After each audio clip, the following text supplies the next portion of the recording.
Elon Musk is pushing the boundaries of innovation in the United States. While the other U.S. automakers sit flat-footed, President Joe Biden has been providing words of support and encouragement for these antiquated vehicle makers while neglecting companies like Tesla, potentially one of the U.S.'s greatest assets, which has been keeping the country competitive on a global basis. While the Biden administration and other political and company leaders are siding with the dealerships and unions and other drag coefficients on the economy, the environment is rapidly changing, and Elon Musk has a stark warning for those who are looking to win the battle without realizing that they may lose the war. On May 13th, the President of the United States tweeted, "You want to bring down inflation? Let's make sure the wealthiest corporations pay their fair share." This is an interesting choice of words, and sounds a lot like something Elizabeth Warren would have said, as if Elon Musk and Tesla aren't doing their part. Joe Biden specifically uses the words, "Let's make the wealthiest corporations pay their fair share." This might be very subtle, but he's not actually talking about the wealthiest corporations in the world. He should have said our wealthiest corporations, because he's only referring to his own companies that are based in the United States. He obviously doesn't control the tax regimes in other countries, and we'll soon see why this subtle difference is important.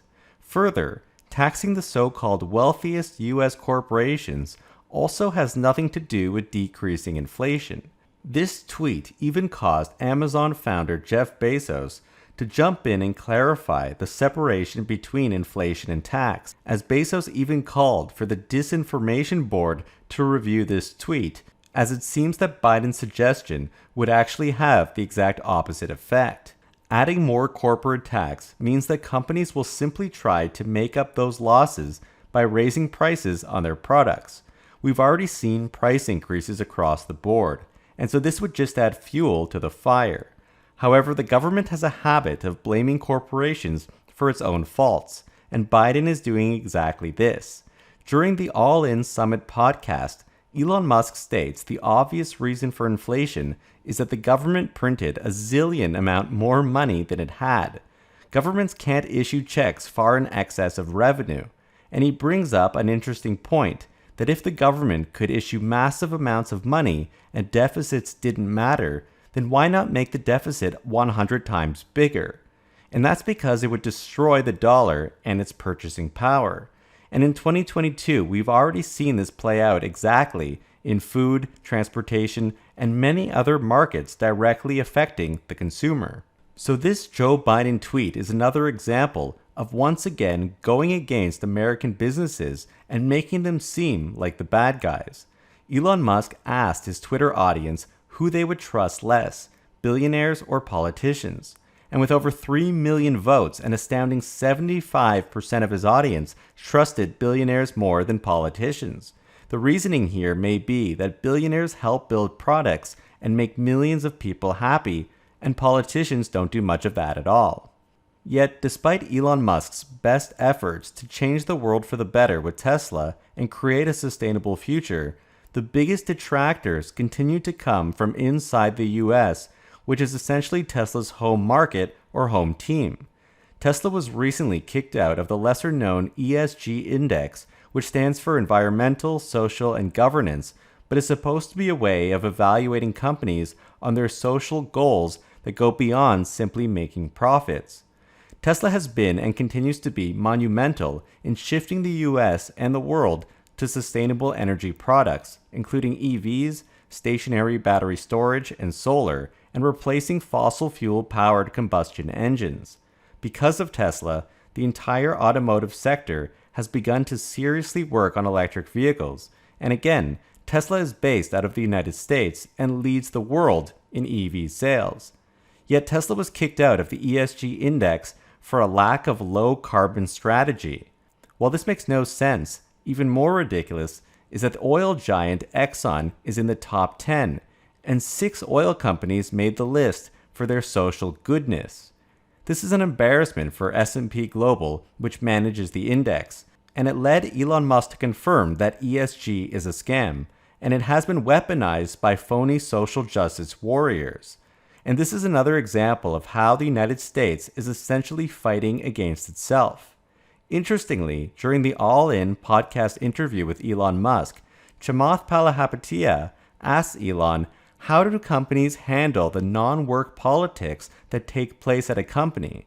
And Elon says the purpose of a company is to make useful products and services. It's not some political gathering. He reminds the audience, let's not lose sight of why companies should exist. But if we apply the same logic to S&P, it appears that they have lost sight as to why ESG should exist. And by the way, stop using Yahoo Finance, stop using Google Finance, and have a look at our website, themarketisopen.com, where we have instant stock quotes and financial data going back 10 years, and it's all freely available.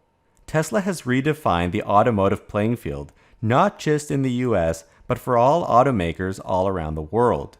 Elon Musk states that the two things that really define manufacturing competitiveness are economies of scale and technology. He says if you maximize your ace level on technology and you maximize your ace level on scale, this is obviously going to be the most competitive situation. Elon believes that Tesla has next level technology, and expanding or making more of it is the key to bringing lower cost, sustainable energy products to the masses. And this is why Tesla has just completed construction of its enormous gigafactory in Texas, which is the size of 15 city blocks or 3 pentagons. It's interesting that Elon Musk is comparing Giga Texas to the Pentagon, which is the largest office building in the world, but it's also the Department of Defense, obviously working to defend the country. But perhaps as a parallel, this new Texas Gigafactory is also working to defend the country, just in different ways. All In podcast host Jason Calacanis asks a question to Elon Musk about what the US needs to do to continue being competitive. Elon responds saying it's incredibly important that the United States be the destination for the world's best talent, alluding to immigration policy, but also noting that 4 out of the 5 people on stage, most of them entrepreneurs, including Elon Musk, were born in a different country. And Elon thinks this is critical for the long-term success of the country. He makes a sports analogy saying that there are lots of talented people that are born in the US, but if you can add some aces, referring to places outside the US, you'll win the league. And what's even crazier is that people from around the world want to play for or want to work for Team America, and the US is basically busy fighting them off, again relating to immigration policy. He says we should be recruiting them like a sports team or a company to actively recruit. That's the best way to win. If that stops happening, America will stop winning. And this is coming from someone who is employing over 100,000 people at his companies. Tesla alone has over 100,000 employees. And so Jason Calacanis mentions that there have been 2 administrations in a row now, Biden and Trump, who don't want to let talented people into the country. Elon's point of view, however, is that anyone who wants to work hard and do useful things, we want in the US. If they contribute more than they take, he says, hell yeah, it's a no-brainer. And so this boils back down to the conversation about other countries, specifically China, which has proven to be extremely competitive on a global scale.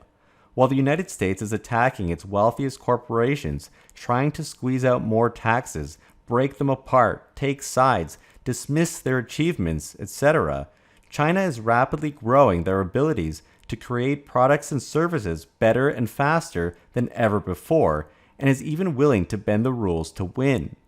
Elon Musk says that there are a tremendous number of hard-working, smart people in China who want to get ahead, and they're not complacent or entitled, and they want to get things done and make a better life for themselves. He even goes on to say that on average, the Tesla China team exceeds the work ethic of the US team. And Tesla itself is one of the most competitive companies out there and has a wide view of the playing field, essentially taking on every automaker or oil company on the planet and perhaps reaching into other industries as well. Elon Musk predicts that with China, we're going to see an economy twice the size, possibly 3 times the size of the US, and it's going to be very weird. He says we better stop the infighting in the US and stop punching ourselves in the face and think about being competitive. We better step up our game. there's a new kid on the block going to be 2 or 3 times larger. And so Elon is warning the US and the Biden administration that this is coming, and the US doesn't appear to be prepared, as it's busy attacking its own innovative companies instead of bolstering their strengths to maintain a lead decades into the future. Chamath Palihapitiya asks Elon Musk if he's disappointed by the Biden and Trump administrations on immigration. Chamath says, perhaps you could have expected it from Trump, since this was his rhetoric that he needed to get elected. But it's not as if Biden has flipped the script in the other direction, he's kept it the same. Elon says, man, it's hard to tell what Biden's doing, to be totally frank. He says the real president is whoever controls the teleprompter. If someone leans on the teleprompter, it would be like Anchorman. This administration doesn't get a lot done. That's Elon's impression.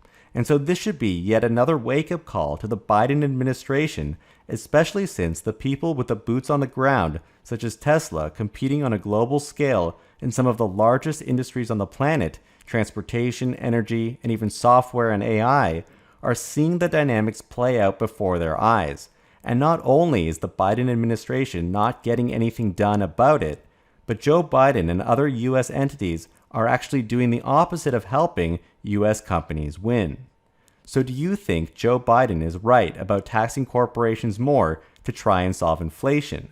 Or should the government move out of the way, stop trying to pick winners and losers, and let its own homegrown companies such as Tesla help keep the US on top? Don't forget to check out my last video on what Tesla will look like in 2023. Please hit the like button and subscribe, we would really appreciate that. And a huge shout out to all of our patrons that help to support our channel. Your support helps us to continue to make great content. Thank you guys so much for watching.